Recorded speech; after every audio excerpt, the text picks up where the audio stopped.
This is your daily dose of all things royal. Welcome back, my gorgeous, good looking friends. So, it appears that Harry jetted off to London and arrived this morning, only to spend maybe 45 minutes with the king before the king took off and left Harry in the dust. Now, I can't feel sorry for Prince Harry because this clearly was a self promotional tour. It's pathetic that he leaked the information step by step from LAX all the way to London and to Clarence House. Every detail had been documented along the way by journalists, which we know that Harry or Meghan tipped them off, which, it doesn't work anymore as far as giving off the optics that the paparazzi and the British media are so interested in him, because they're not. The fact that he has to call them to go ahead and follow him for what? Like, this almost seems like this selfish promotion of himself to show, oh, yeah, I'm really stalked by these paparazzi, with one thing in his mind is getting that security back. Or, when he went to go see his father, it's not, oh, can I help you and be here with you and do this under the radar? It's like, let me make a big production so everybody can see what a kind and caring son I am, even though, the last 6 years have been nothing but attacks on the family. Like, it's so crass and vulgar, in my opinion. It almost feels like Meghan provoked Harry to hustle on over to London to make sure that his inheritance was set. Let's not forget that after the Queen passed away, I believe it was like the day after, Meghan was requesting a meeting with the King to talk about the stupid titles for those invisible children that shouldn't even be in the line of succession, in my opinion.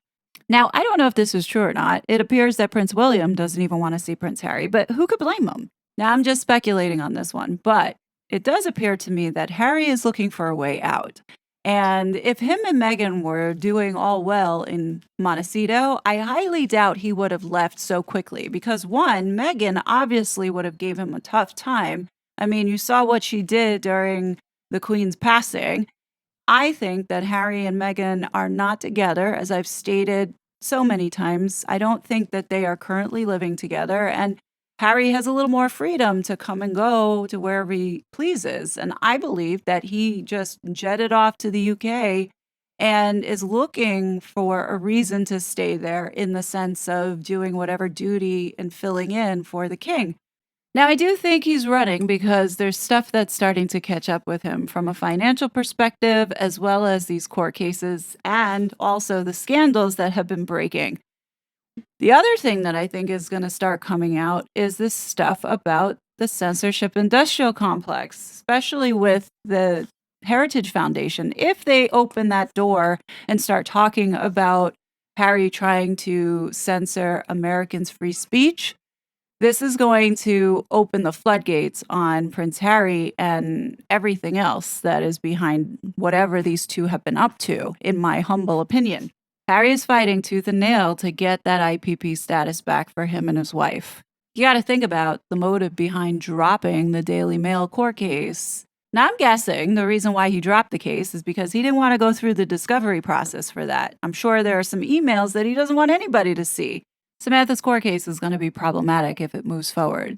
Hence the reason why I think Harry is in such a hurry to get this IPP status back. I think a big reason for Harry making this trip was to say, hey, look, Pa, I'm valuable. I'm still a senior royal. Now give me back that security. Anyhow, I'm sure we're going to hear more news about Harry tomorrow on whether or not he stayed and if he's taking on any duty, or we'll get a parking lot pap walk from Meghan. Somehow these two are going to figure out how to keep themselves in front of our faces. You wait and see. But moving on. Now, today, the House Committee on the Judiciary had another hearing for the weaponization of the federal government.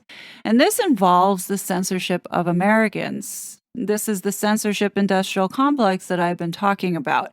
And in it, today's topic was covering how the government wants to use AI to now censor Americans, and how they have been doing it is actually quite eye-opening, because the tactics that are being used is similar to what Meghan and Harry have been recently doing. So it's all aligning, giving more evidence into Harry and Meghan being a part of this engine and definitely violating Americans' First Amendment rights. What we're finding out is that the US government is becoming more and more autocratic. into this fascist state where public and private partnerships seem to be the way to go now. In this situation, what the government has been doing is using private companies to be proxy in order to censor Americans. And this is why this is such a violation of First Amendment rights. And this is what's being contested in the Missouri versus Biden case. Now, today's hearing was about how federal money, our tax dollars, going towards universities or grants given to students to come up with these tools that stamp out misinformation or hate. And, these same tools that Meghan and Harry talk about and the grants that they're giving to the Youth Power Fund, essentially the same thing. Now, I will raise that in a second because it does make me question the money that Meghan and Harry are given from Archwell. Where is it coming from? If it's coming from the UK government in some way, that's going to be a huge problem because technically what Harry and Meghan have been doing from 2020 on have been censorship in this censorship industrial complex. But let's take a listen to some of the things that they said today. What you'll notice is that the Democrats are very much focused on not protecting our First Amendment rights. They're very much into slamming Trump. And that's all they talked about today. They didn't focus once on the American people, which I make it a point to show you how wrapped up they are in Donald Trump and the fear that they have if this guy ends up winning a second term. I mean, literally, the world is on edge at this moment. Well, the world in which the WEF lives, right? This whole plan of one world government is going to flip right upside down. Hence the reason why there's so much talk about this man. Today, we continue the Select Committee's work at looking into the government's efforts with big tech to censor speech. First, it was Twitter. When Elon Musk took over the company, he called it a crime scene and released information through Matt Taibbi and Michael Schellenberger, two journalists who we've had in front of this committee a couple times, showing that the government was deeply involved in the content moderation decisions at Twitter. Then it was Facebook, where folks from the White House, Andy Slavitt, Rob Flaherty, were telling the company to take down posts that they disagreed with. The White House pressured Facebook to censor true information and even told them to take down a meme. Then it was YouTube. Biden White House said, "Why aren't you guys at YouTube taking down more, quote, borderline content?" which is content, speech that doesn't violate YouTube's policies. Just content and speech that they didn't like, didn't agree with their narrative. Both Facebook and YouTube caved to the White House pressure because they knew they had to keep good relationships with the White House for important policy decisions. In my opinion, it wasn't just the US doing this, the UK was also doing it and censoring their stuff.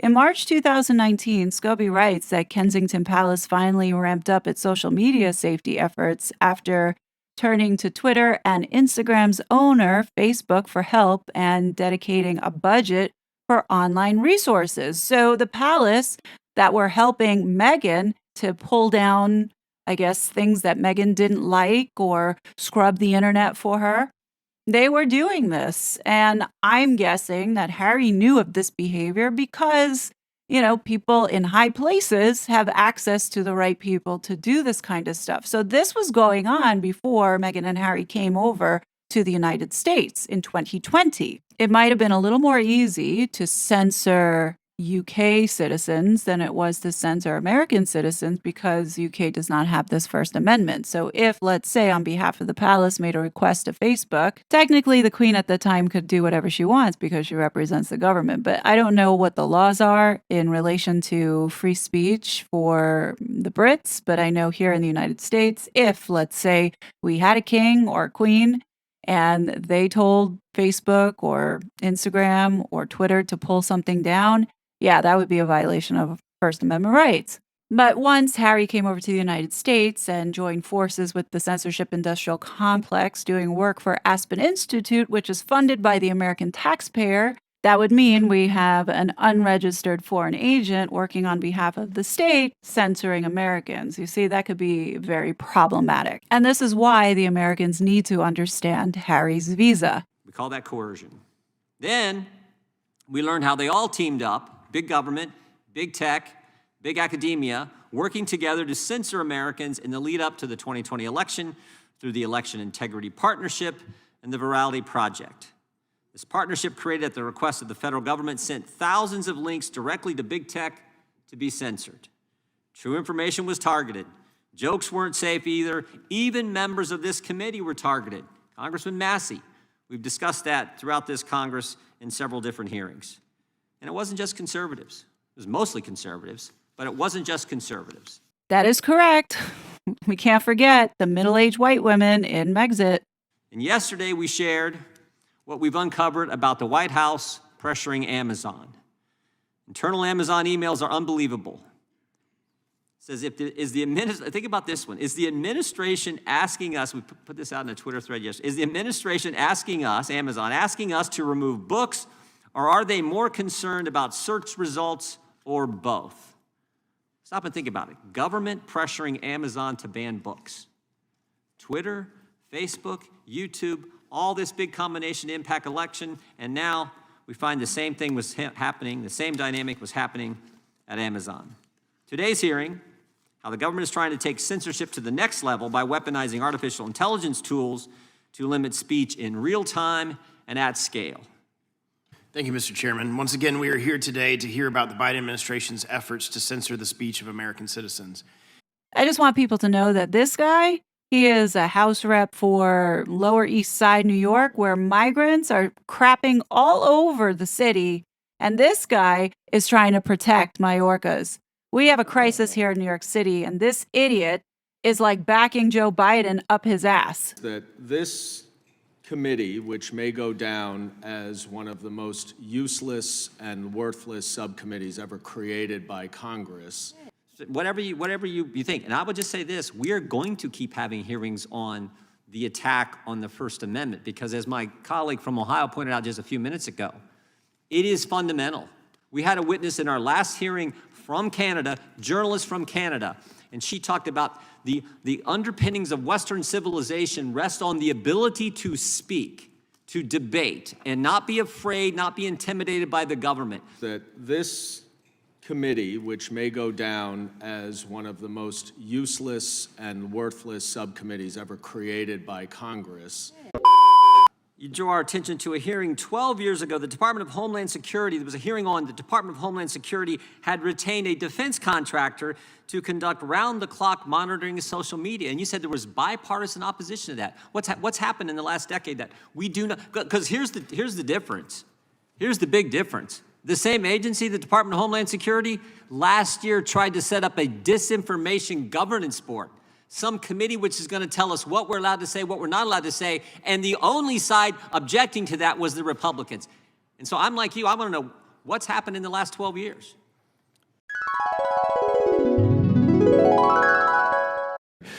More seriously, can we come back to this disinformation board? You said earlier this week on CNN that Ms. Jankowicz was absolutely neutral. Those are your words. Politically, absolutely neutral. Do you stand by that?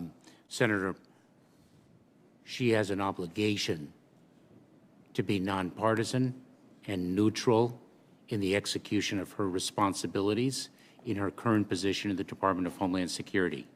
She has an obligation to be that, and if she fails in that obligation, there will be consequences. Well, let's take a look at how she's been doing.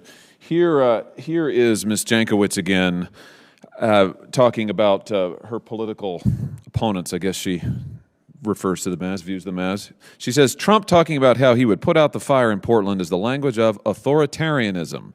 It means the violent clearing of protesters, arrest without cause, abuse of human rights. That's not law enforcement. That's lawlessness. That was September 29th, 2020. Or here's another selection out of many I could have chosen from her book, a book she wrote, also published in 2020. She says this, quoting, the president's supporters in Congress are homegrown purveyors of disinformation. These would be the people that people in my state, for instance, have elected. They do not want to remind the American people of these inconvenient truths. They choose instead to shout lies through a megaphone, capitalizing on their constituents' unfamiliarity, ambivalence, or polarization. Let's just, one more time. The president's supporters in Congress are homegrown purveyors of disinformation. Does this sound like somebody who's neutral to you? Senator, let me share with you that I am not focused on her past comments. I am focused on. Wait a minute. Why in the world wouldn't you be focused on her past comments? If I may, because I am focused on the mission upon us and ahead of us.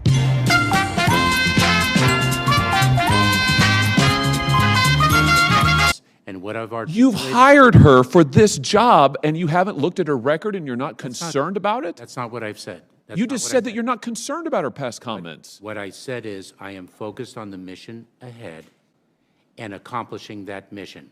You've chosen her to accomplish that mission with these statements. Do you regard her as neutral? And she has an obligation, while an employee of the Department of Homeland Security, to execute. So you have complete confidence in her? To execute her responsibilities in a nonpartisan way. And you, based on her record, you have complete confidence that she's going to do that? I have confidence in that, and if she fails in executing that obligation, as all individuals in the Department of Homeland Security has, then there will be a consequence to that. Wow, that's exceptional, particularly given that you told me just a few minutes ago in our earlier round that you weren't aware of the many comments that I read to you then, one after another, after another, after another, when you hired her for this job. So clearly you didn't do your due diligence, and now you're telling me that you're not concerned about her, frankly, outrageous and vitriolic statements that are partisan in the extreme. Because, I can't believe I'm hearing this. Let me share with you something. She was hired by the Department of Homeland Security. You said that you're responsible for that. I am the Secretary of Homeland Indeed. Security. And therefore I bear responsibility. Indeed. Why don't you fire her? And so she is going to execute her responsibilities in a nonpartisan way and accomplish the mission for which she has been hired. Why don't you just dissolve this board?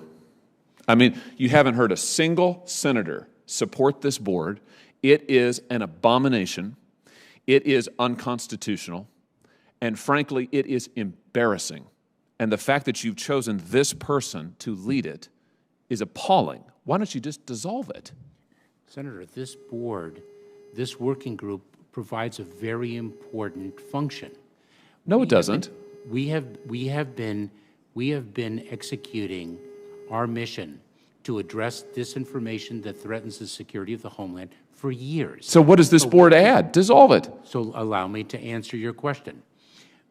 We have lacked sufficient guardrails, policies, and standards to guide that work, to ensure that that work, which has been done for nearly 10 years, is done in a way that does not infringe on people's right of free speech, right of privacy, rights and civil liberties. And that's what this working group is going to do. They're going to put the guardrails in place. Many of the platforms that we've had conversations quietly behind the scenes with these tech executives, and they do feel that they have created, and they have, many of them created, parental controls and certain guardrails. So just so we understand, you have chosen Ms. Jankowicz, who says that the distinction between free speech and censorship is false, who says that the president's supporters are homegrown purveyors of disinformation, who has called herself the Mary Poppins of misinformation. You've chosen her to create guardrails for the entire federal government for free speech. Senator. I mean, that's exceptional. Senator. That's amazing. The deputy executive director is a career employee. The individuals from the Office of General Counsel. Oh, so she won't really be in charge? The individuals from the Office of General Counsel, the Office for Civil Rights and Civil Liberties, the Office of Privacy, Customs and Border Protection, Federal Emergency Management Administration, Cybersecurity and Infrastructure Security Agency, the Office of Planning, Policy, and Strategy. These individuals, many of whom will be career employees, will work together to make sure that the department has the policies, standards, definitions, and practices in place to allow the operators to do their work to tackle disinformation that threatens the security of the homeland without infringing on fundamental rights. I have no idea what that. I have no idea what that word salad means. But what I do know is you have hired an anti-free speech radical to lead this board that is an abomination. Thank you, Mr. Chairman. You're fired. Wasn't that long ago that the Democratic Party stood up very strongly against the Department of Homeland Security and criticize it as a politicized agency. By the way, Mr. Funk, you're not a Republican, is that right? No, I'm an independent. Okay, keep going. But not that long ago, Democrats directly and forcefully criticized the Department of Homeland Security as an agency that run amok, that could interfere in our elections to help Republicans. This is an agency that's grown by billions of dollars since 9/11, that was originally set up to fight Islamic radicalization to prevent another terrorist attack, that now polices tweets, that now polices comments on Facebook and Instagram, that now, in a biased way, censors regular American legitimate speech on political issues. The ranking member said in her opening statement that there's no evidence of censorship. Is that an accurate statement? Is there any evidence? Is there no evidence of censorship, Mr. Fong? I mean, I just, on my Substack yesterday, showed a New York Times reporter, based on false information, being censored, being shadow banned.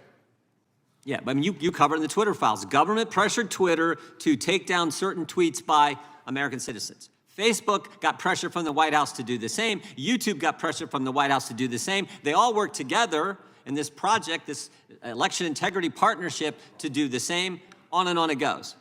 I think it's been well established through several, nearly all of these committee hearings, that this subcommittee was built on a bogus foundation, that the federal government was weaponized to take down and silence conservatives. 7 hearings later, we have yet to see any real evidence of that, including this one. But they say, oh, we've had 6 hearings on censorship. I kind of think, Mr. Lukianoff, I kind of think the First Amendment's probably worth doing 6 hearings. I would say 60 hearings maybe better, maybe 600. I mean, we're talking about the First Amendment. Yeah. Would you agree? Well, Congresswoman Wasserman-Schultz hit the nail on the head that I just kind of wish we could think about this as from a transpartisan point of view. They will immediately get this when it's a Republican administration trying to do the same thing. But we've presented a great deal of evidence that this is actually happening, that it's being encouraged by the government in many cases. The story that came out this morning, the idea of, say, Donald Trump decides to actually try to get a book removed from Amazon.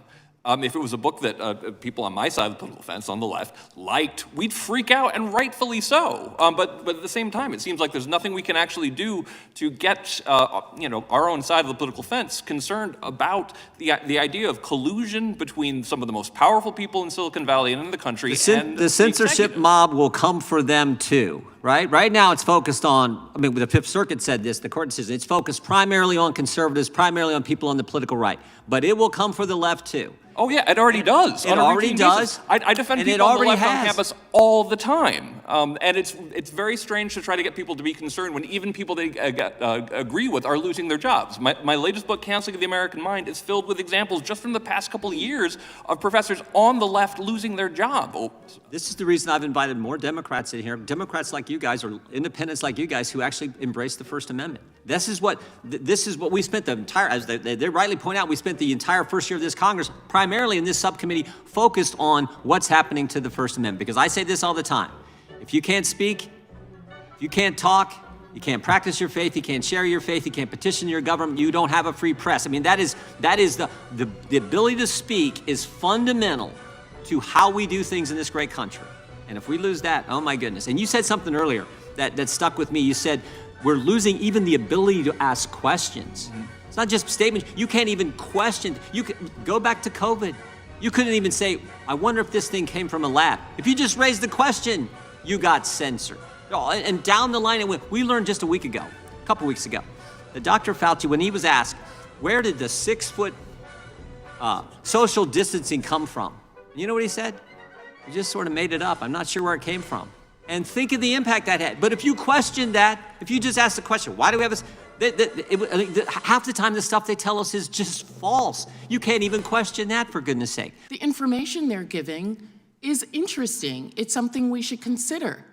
I find it incredible, the alternate reality that Representative Goldman is living in. I mean, he just stated that there has never been an occasion in which the White House, the Biden White House, has threatened or pressured White House social media companies to take down social media posts. But I have timestamps, I have emails, we come with receipts.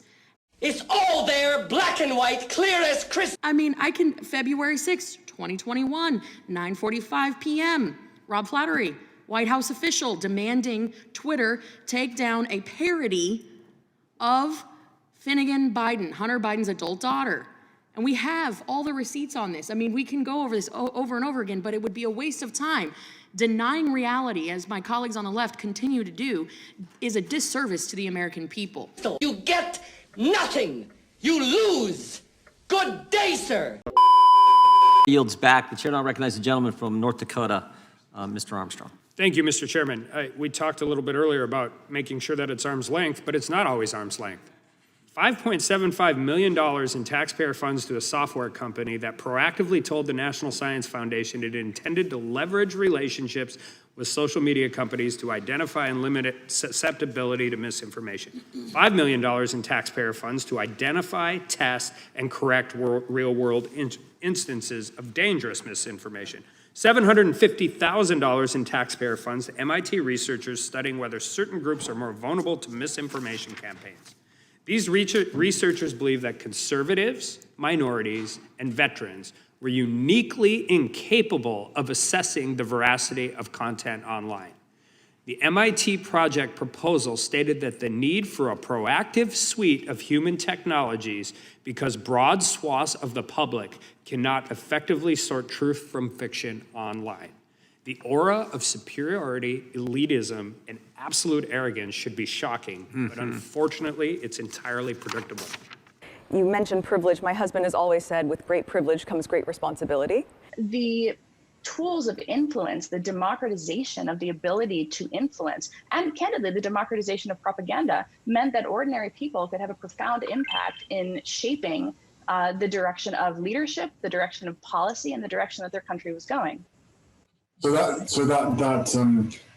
think we all agree media is a huge responsibility and it is a huge power and it's a privilege. But the moment that it gets taken out of responsible hands, then you have sort of uncharted territory, chaos. Ms. Richardson, your testimony describes how the National Science Foundation approved $324,000 for a course to teach college students about disinformation detection and analytics. This course was to prepare students for disinformation jobs. Can you further describe this disinformation course, the dangers it holds for free speech and the federal government's funding?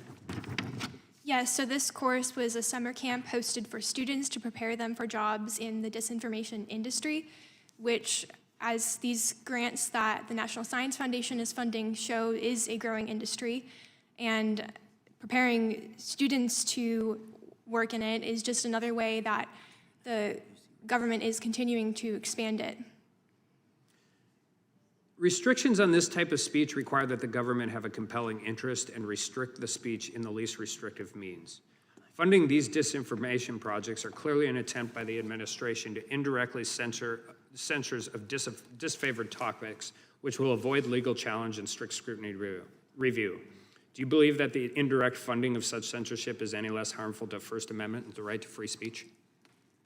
I think that indirectly funding censorship tools is equally as harmful, especially as you described. Many of these tools are targeting specific topics. Some of them talk about vaccine hesitancy, electoral skepticism, that's in their grant description as the kinds of speech that they're targeting. So I think it's quite concerning.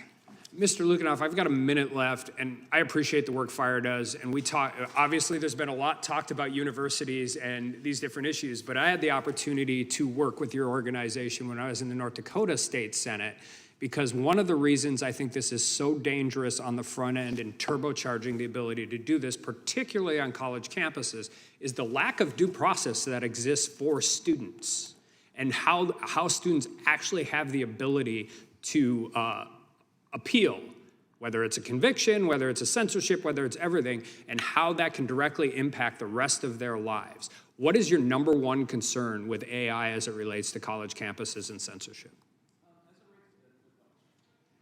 As it relates, my number one concern with AI, and I do wish that this could be taken more seriously by people on my political side of the fence, both Lee and I are more left-leaning, is the inherent bias that we're already baking into it. That's one of the things that scares me the most. And just to give a comical example, we asked ChatGPT to write a poem about why Representative Jim Jordan is the best politician in the country. It refused to do that. We ran this for every single member of the committee, And it refused to do this only for Republicans. It refused to do it for Dan Bishop, Congressman. And it only would write a generic one for Matt Gaetz or Harriet Hagerman. Now, this is a comical example of how this bias of my side of the political fence is actually being baked into the technology that's going to be the operating system for how we make any number of decisions going forward. And it never, ever goes away. It never goes away. Thank you. So I went ahead and tested this out with the question for both Meghan and Samantha. So the first one was, what makes Meghan Markle so bad? So ChatGPT replies, Meghan Markle has faced criticism for various reasons. Although opinions on her vary widely, some of the criticisms directed at her include 1. Media scrutiny and public relations. Meghan Markle has faced intense media scrutiny since becoming involved with Prince Harry, with some outlets publishing negative stories about her and her family. This scrutiny has been criticized as unfair and invasive, leading to ongoing tensions between Meghan and the media. Number 2, strained relationships. Meghan Markle's relationships with some members of her family, particularly her father and half-sister, have been strained and publicly aired. Criticism has been directed at Meghan for these family tensions, with some questioning her handling of these relationships and her willingness to engage with the media about private matters.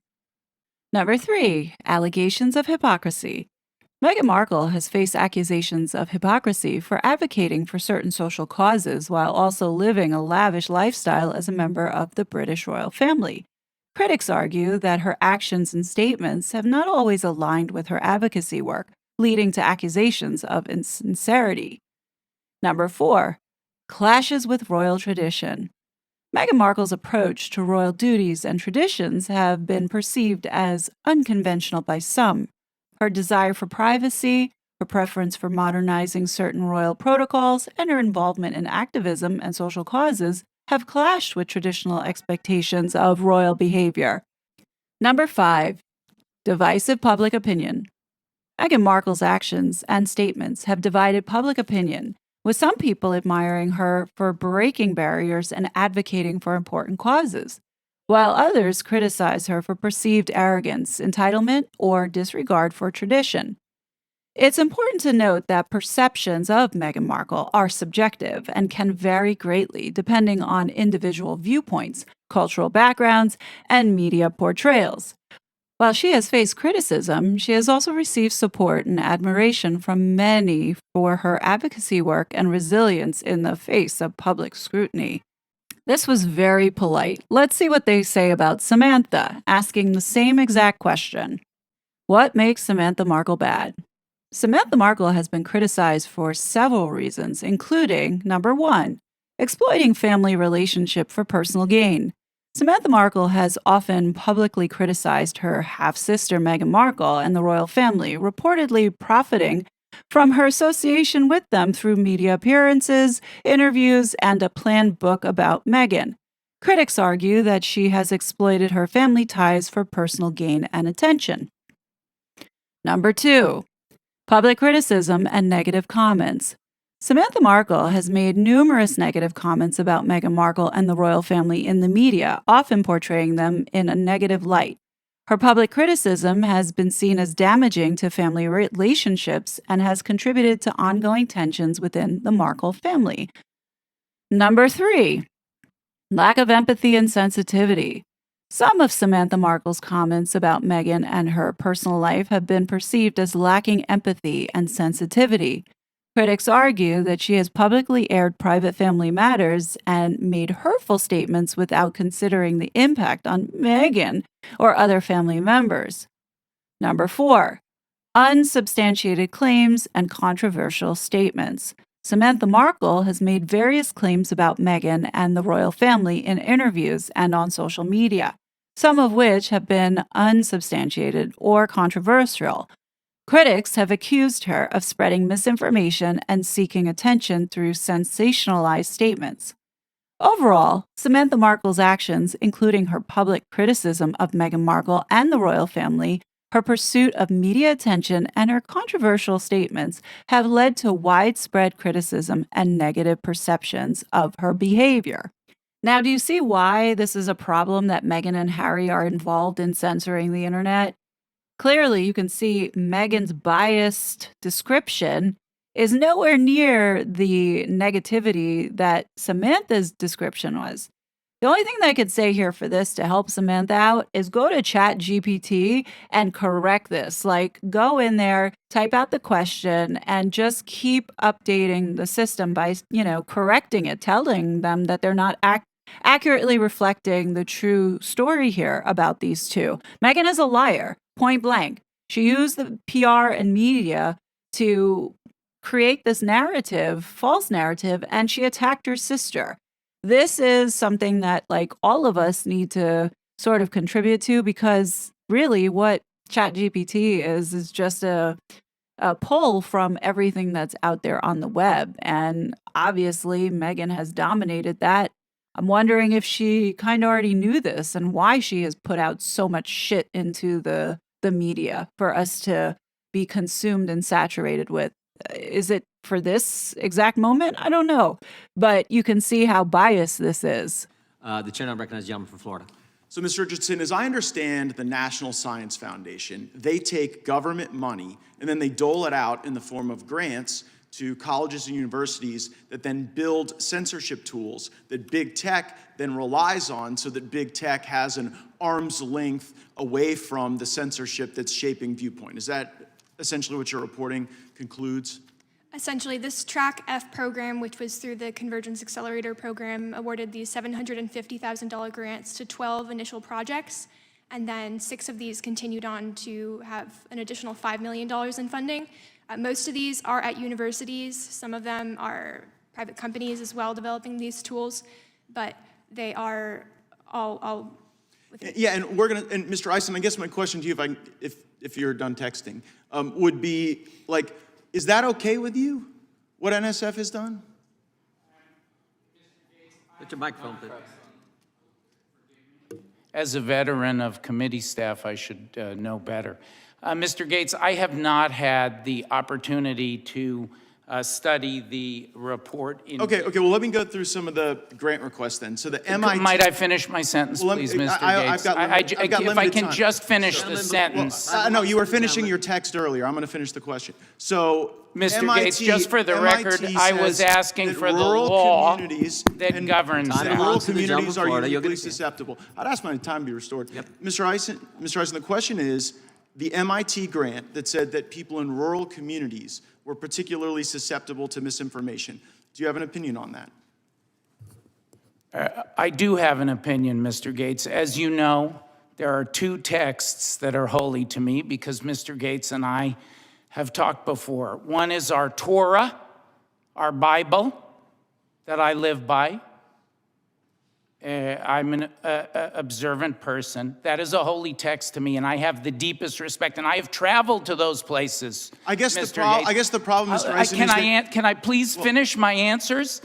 The other text that is holy to me is the Constitution. In my quick review of this report, those are my 2 holy texts, and I share that with the chairman and others on this. I know that. In my quick review of the report, it appeared to me that a great deal of the evidence related to legitimate sponsorship of scientific and technological research. Okay, well, let me stop you there, Mr. Eisen, because here's the problem. While you indicate that the Torah and the Constitution are your sacred texts, if Americans indicate online that the Bible and the Constitution are sacred to them, the very grants that are being issued by the NSF would deem those people in a separate and diminished class, where they would be, it is precisely in the MIT... I have the materials here. No, sir. I would request that the committee release the testimony of Kate Starboard, the University of Washington scientist. Just so you know, this guy that's speaking, he worked in the Obama administration. So it's no surprise how he's backing the left and supporting, not talking about our First Amendment rights, but more attacking Trump. And in this case, he is talking about Kate Starboard. Now, Kate Starboard, as you can see here, she was on the Aspen Commission on Information Disorder, aka ACID. What a great acronym to describe the most corrosive group of people. You can see that Kate Starbird, Alex Stamos, Rashad Robinson, Vivian Schiller, Safiya Noble. All these folks are in the Missouri versus Biden court case right now because they have been accused of violating Americans' First Amendment rights with their censorship tactics. The Sir, MIT I have the materials here. No, sir. I would projection, and request that the committee release the testimony of Kate Starbird, the University of Washington scientist, the former WNBA But that wasn't this grant. player. That you're talking about a different grant, Mr. Eisen. She MIT explained said that if you're rural, if you're part of a military family, if you view the Bible and the Constitution as sacred, then you're going to be, and you know why they said you're uniquely susceptible to misinformation? Because if you think the Bible and the Constitution are sacred, you might not rely on the expert class, right? You might not rely on all the folks in DC and at all the think tanks, and that's really what people have to rely on. And so when we're taking government money to go and try to harm people who have a particular religious view or a particular view on the Constitution, I would think that in that type of a circumstance, we aren't crying wolf when there's none at the door. Mr. Gates, if we can talk about that material in context, if we can have the full context of the committee's investigation, the ranking member has said there are 29 depositions that this committee but has Mr. Eisen, taken. this isn't about any of those. This is about when MIT wanted the grant that Ms. Richardson was just talking about, right? They went and made a presentation to NSF and they said, here's why you ought to pick MIT in order to do it. And it was to target military families, people in rural communities, people who believed in the Bible and the Constitution. And then guess what? With these AI tools, if you stack that up, maybe you're a person in a rural community who loves both the Bible and the Constitution. Well, then you're really susceptible to misinformation because the expert class thinks better. No, sir, have you seen the movie? At the full documents and the full record. Have you seen the movie Minority Report? Tom Cruise. Yes, I have seen that. Doesn't film. this kind of feel like that? Yeah. That you're trying to do that it's coming to life before our very eyes because you've got the government funding these predictive analytics to go after Americans. And here's what I think is actually true. It's not that military families and rural Americans and people who love the Bible and Constitution are dumber or uniquely susceptible to anything. It's just they don't think like how the expert class and the National Science Foundation wants them to think, and so they're trying to program what they see so they can control what they behave, and that is the true weaponization this committee will stand against. I yield back. In a seemingly unending series of examples from across the federal government, we've seen public servants use taxpayer resources to shut down certain disfavored viewpoints. This is fundamentally un-American and violates free speech. Thanks to the tremendous work done by Mrs. Richardson, we know that the National Science Foundation spent millions of taxpayer dollars on artificial intelligence research conducted at elite universities like the University of Michigan, University of Wisconsin, and MIT. Although AI has the potential to be a powerful tool, it can also be used for many nefarious purposes that infringes upon the liberty of American citizens. Unfortunately, it seems the recipients of these NSF grants were doing just that by developing AI tools to censor disfavored speech. Effectively, the American people are being forced to subsidize their own censorship. Researchers at the University of Michigan were even so brazen to market their WiseDex technology as a way for social media companies to, quote, externalize the difficult responsibility of censorship. The fact that they believe censorship is a responsibility is extremely concerning, especially when the government is the entity funding such censorship. MIT's team of researchers were even more candid when they stated in a project proposal that certain segments of the population, including military veterans and military families, are particularly susceptible to, quote, misinformation campaigns.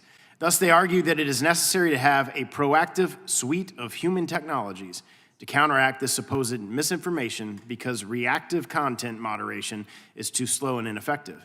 In other words, the elites at MIT think that my fellow veterans and I are too dumb to think for ourselves. The Responsible Technology Youth Power Fund is an investment in young people that are shaping a more equitable and inclusive technology future. The Youth Power Fund is supporting 26 organizations from around the United States that are focused on the whole spectrum of responsible technology, from harm mitigation to ensuring equitable access to the benefits of technology, to using technology as a platform to address some of the biggest challenges that this next generation is facing.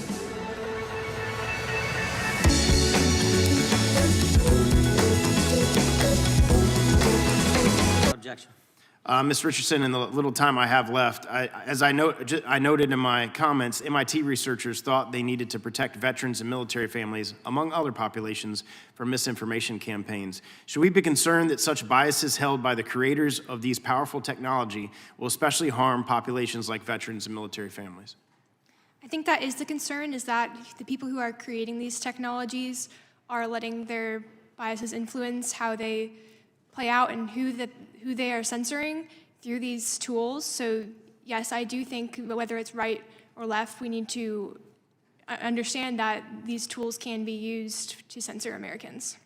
Thus, they argue that it is necessary to have a proactive suite of human technologies to counteract this supposed misinformation because reactive content moderation is too slow and ineffective. In other words, the elites at MIT think that my fellow veterans and I are too dumb to think for ourselves. To be able to learn that they are not the only person, that they're not alone in this. Ryan is sitting there, he's a chicken farmer, he's wearing ostrich boots, and he lives in the middle of nowhere. And yet as a parent, he's somehow expected to navigate his way around social media for his kids. So I think for us, for myself and my wife, again, with kids growing up in a digital age, for us the priority here is to, again, turn pain into purpose and provide as much support as well as a spotlight and a platform for these parents to come together, to heal together, to grieve together, but also to collectively focus on a solution so that no other family anywhere has to go through what they've been through. This is the arrogance of Meghan and Harry. They honestly feel that you can't think for yourself and you need to be told on what you should read because somebody who is like a farmer or a veteran can't make that decision themselves. Then you realize how stupid these Democrats are, and they're the ones that really can't think for themselves. Listen to this rep. Much to be said about this entire subject of free speech, the use of AI. It seems to me that if I were a consumer product company and someone were to put forward disinformation on the internet about my product, would I want to be able to have information from MIT about how I might respond? I think I probably would.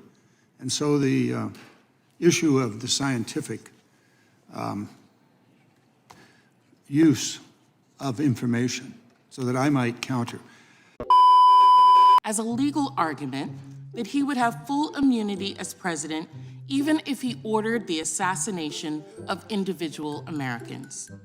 And finally, the sick, audacious notion that a president could order the assassination of an American citizen at will without a single legal consequence runs aground of every American's sense of right and wrong.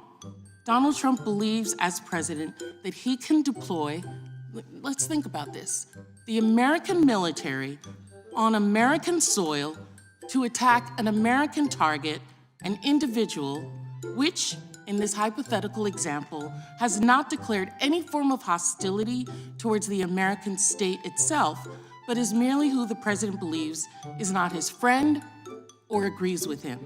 I think it was DC Circuit Court, where President Trump's team argued that he should have immunity in a case where he ordered the U.S. military to assassinate his political opponent. If he's reelected, we're worried about him taking down people. Actually said that if Donald Trump ordered SEAL Team 6 to assassinate a political rival, it could not be a crime unless he was impeached. Somehow that is a predicate. Wow, the hysteria related to Donald Trump is off the charts, and I think it exposes the raw politics behind it. I have a couple of points I'd like to make. The only president who I am aware of who actually assassinated American citizens was President Obama. So perhaps the ranking member should revisit her history books.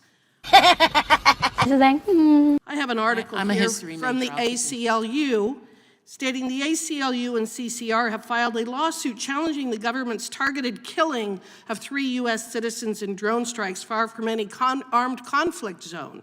In Al-Awlaki versus Panetta, the group charges that the U.S. government's killings of U.S. citizens in Yemen last year violated the Constitution's fundamental guarantee against the deprivation of life without due process of law. The killings under Obama were part of a broader program of targeted killing by the United States outside of the context of armed conflict and based on vague legal standards, a closed executive process, and evidence never presented to the courts. And as for kids in cages, again, that was President Obama. Several former Obama administration officials took to social media and news outlets last month to explain a gallery of years-old photos that showed immigrant children sleeping in shoddy conditions at a government-run holding facility in Arizona. The images, which the Associated Press first published in 2014 during the Obama administration, resurfaced recently for reasons that remain unclear and quickly prompted viral outrage on Twitter. One particularly disturbing image showed 2 children sleeping on mattresses on the floor inside what appeared to be a cage. A number of prominent liberals and even a former Obama administration official shared the photos, mistakenly believing that they depicted the Trump administration's treatment of immigrant children who were forcibly separated from their parents. John Favreau, who worked as a speechwriter for former President Barack Obama, tweeted, "This is happening right now, and the only debate that matters is how we force our government to get these kids back to their families as fast as humanly possible." Favreau said he later deleted the tweet after social media users pointed out that the photos were taken during the Obama administration. So, I think it's important to correct the record as to actually who assassinated American citizens, being President Obama, and it being President Obama who kept kids in cages. Now, as this committee uncovers more and more censorship activities by the federal government, one thing we are wrestling with is accountability for these bad actors violating the First Amendment. They are already not elected by the citizens, so don't have to answer to the electorate, and certain accountability statutes, such as 42 U.S.C. Section 1983, only apply to state employees, which is why Mr. Bishop and I have introduced the Censorship Accountability Act to actually hold federal employees personally liable for violating the First Amendment of American citizens. But even in those circumstances where one can go to courts for relief, that requires a great deal of time and resources to prove liability, harm, and then obtain relief. It is apparent from the ongoing Missouri versus Biden case that all of these bad actors, it makes it difficult to eventually hold them accountable. Ms. Richardson, I highlight these things to show that accountability can be hard to achieve for injured Americans. Do you think this could be further exacerbated if certain activities that facilitate censorship are increasingly done by AI systems rather than government employees? I do. I think that what these tools open the potential for is broader censorship and done without having to have an individual employee sitting there doing it. They're able to flag posts at a larger scale. So I do think the fact that the NSF is funding them is concerning. Well, and the upscaling of AI technology can provide censorship operations, and the scope of it is absolutely astonishing.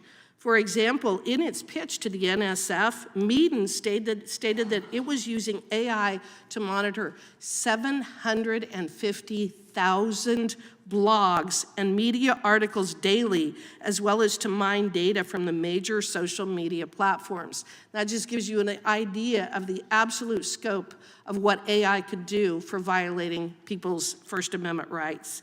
In your testimony, Ms. Richardson, you outlined in great detail the number of grants, the large sums, and the various number of partners that the federal dollars are going to censor American citizens in violation of the First Amendment. What can the proliferation of this type of technology do to the censorship industrial complex, which has already been uncovered, if it is not properly overseen for beneficial development? Well, I think what we've seen through, as you just brought up, the Missouri v. Biden case and Twitter files and many other aspects, is this increasing involvement of the federal government with private parties in order to censor speech. And this is just another example of that. Federal government funding universities, funding companies to develop these tools that allow censorship at a broader scale. Thank you, and I yield back. Make no mistake, Meghan and Harry were aligned with all these people. Here is a Grio article that was written by R.S. Locke, who's the main Sussex Squad sugar. And in it, there is a beautiful little diagram by, who is that? Kate Starbird from the University of Washington. And there you have targeting Murky Meg. You realize that what it was for was to create this false narrative and push an agenda that was bigger than just, Meghan clapping back. This was all part of this censorship industrial complex, which in the end, each one of them got paid. So University of Washington got a lot of money from the government. You had the Grio, I believe it's a nonprofit or media outlet that Meghan gave money to. I mean, this was all about money, folks. And it was money taken from the American taxpayer, the millions of dollars that went into the pockets of these institutions to create this censorship agenda to infringe on our rights.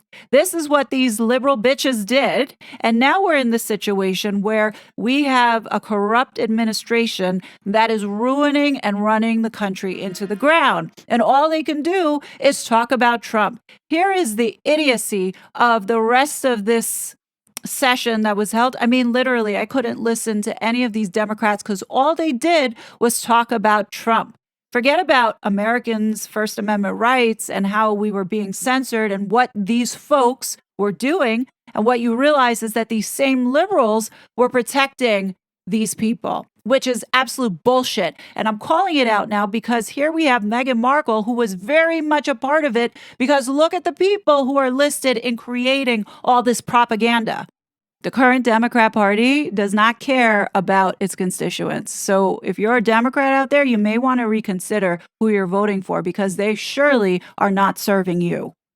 I'll use my side in our discussion to talk about what we think is the weaponization of the federal government, the extreme weaponization of the federal government that the former president has told us he will do if he is reelected. This is my own legal parlance. The craziest, illegal, dictatorial, despotic, demagoguery, autocratic crap I've ever heard. Trump and his followers are obsessed. Former President Trump, that is what Donald Trump argues he can do. Our MAGA loyalist Donald Trump led the charge. Trump's as the MAGA lead. Trump did that. I always thought this subcommittee was a MAGA sham. This subcommittee may need to be retained if Donald Trump wins the 2024 election. Trump will ramp up his efforts. In the case of United States of America versus Donald J. Trump, former president and wannabe president. Worried about Trump. The Democrats are not worried. There's a monstrous effort going on as we speak to structure a second term for Donald J. Trump. Whatever, that all we want to do is talk about Donald Trump. But I want to stay with the former president. Auditioning for Mr. Trump. And Mr. Trump, President Trump, Mr. Trump, are afraid of saying half of what they would really like to say about President Trump. And Donald Trump will be done by Donald Trump, of his revered friend Donald Trump. If Trump were Donald Trump's statements, unqualified MAGA loyalists, the weaponization by Donald Trump. But there are other issues going on also that we can have a discussion about in this committee, and you won't. That's what's incredulous about the fact that we've been doing this 6 times, is that you haven't interspersed it with any other topic. That is why it is a disastrous autocratic vision that the former president has articulated should he return. I cannot believe that this is where we are at. But I'm going to jump right into this. We're trying to address essentially digital authoritarianism. That's what we're contending with. So I find it ridiculous that my colleagues on the left can only and will only talk about Donald Trump as though this is not a real issue that everyday Americans, Republicans, Independents, Democrats are facing. You know what? One has the sense that all of this exercise is about projection. And the definition of projection is when an individual or individuals unconsciously or consciously project their thoughts, feelings, or behaviors onto someone else. He was just simply an anti-vaxxer, anti-Semitic posting, race-baiting, dog-whistling individual. I just want to start with what the, we've heard a lot of them, criticizing President Trump, which I thought was, overtly political and just wrong. But boy, I can't wait for the YouTube files to come out, because when that drops, you better believe there's going to be a lot to be said by this community. You wait and see. Anyhow, that's all I got for you for now. Definitely leave your thoughts. I know this was a long video. Thank you for sticking it through. As always, I will be back with more content, but until then, please be safe, and I'll talk to you later. Bye. You're such a fraud.